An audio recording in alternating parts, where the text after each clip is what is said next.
স্থানীয় সময় বৃহস্পতিবার যুক্তরাষ্ট্রের স্বাধীনতা দিবস উপলক্ষে বক্তৃতা দেন প্রেসিডেন্ট ডোনাল্ড ট্রাম্প। কংগ্রেসে সদ্য পাশ হওয়া বিগ বিউটিফুল বিলকে সেরা উপহার হিসেবে বর্ণনা করেন তিনি।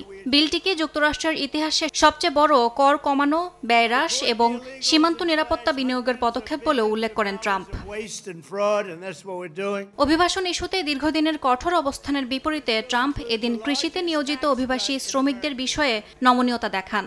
তার মতে, অনেক শ্রমিক বছরের পর বছর খামারে কাজ করে আসছেন, তাদের হঠাৎ তাড়িয়ে দেওয়া অন্যায়। তিনি আরও বলেন, হোমল্যান্ড সিকিউরিটি সেক্রেটারি ক্রিস্টি নোমের সঙ্গে মিলে একটি নতুন আইন তৈরির কাজ চলছে, যাতে কৃষি ও হোটেল খাতে দীর্ঘদিন কাজ করা শ্রমিকদের জন্য সুনির্দিষ্ট সমাধান রাখা হবে। একই সঙ্গে ঘোষণা দেন, এই খাতগুলোর স্বার্থে দায়িত্ব নেওয়ার জন্য সংশ্লিষ্টদের এগিয়ে আসতে হবে।